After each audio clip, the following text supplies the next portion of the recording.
Hi, I'm David. Today we're going to look at these two functions, f of x equals 1/8 x minus 3 and g of x equals x cubed. And we're asked to find this thing. Let's read this off. It's f inverse composed with g inverse of 1. All right, this can be a lot to kind of look at, and it's not too intuitive of what this is going to turn out to be just by looking at it. So maybe let's write this a different way.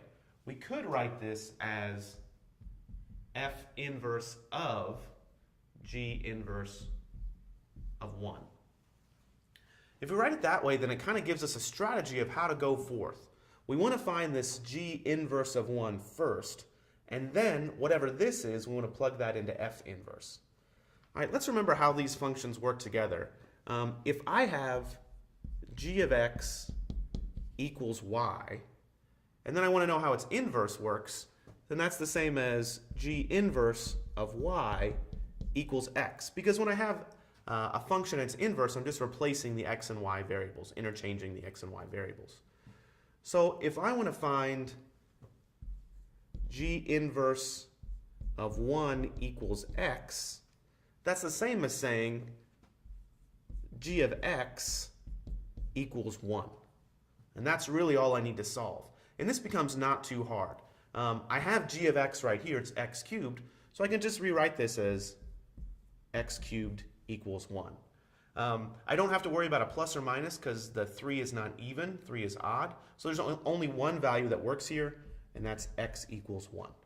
So I know that g inverse of 1 has got to equal 1. And that's just a coincidence, those 1 and that 1 and that 1 right here. Okay, so g inverse of 1 equals 1. So let's plug that in over here. F inverse of 1. Okay, now I've got to do the same thing again. So I found g inverse of 1. It was 1, and I plugged that 1 in there. And now I have to find f inverse of 1. So let's go over here and do that.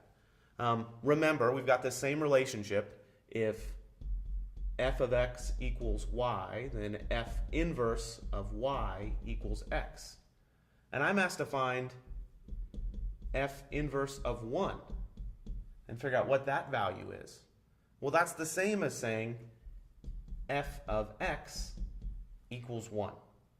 Well, I've got my f of x function. It's 1/8 x minus 3. So I'll jot that down. 1/8 x minus 3 equals 1. And I just have to solve this for x, and I'll have f inverse of 1. I can add 3 to both sides, and I'll have 1/8 x equals 4. I can multiply both sides of this equation by 8.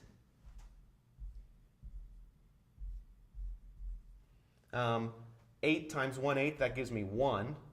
So I just have x over here. 1 times x is x. 4 times 8 is 32. And x is the same as f inverse of 1. So f inverse of 1 is 32. So that's my final answer over here. F inverse of 1 is 32. So I had to find g inverse of 1, which ended up being 1, and then I had to find f inverse of that 1, which ended up being 32. And after I did those two steps, I had my final answer, which was 32. Thanks for watching.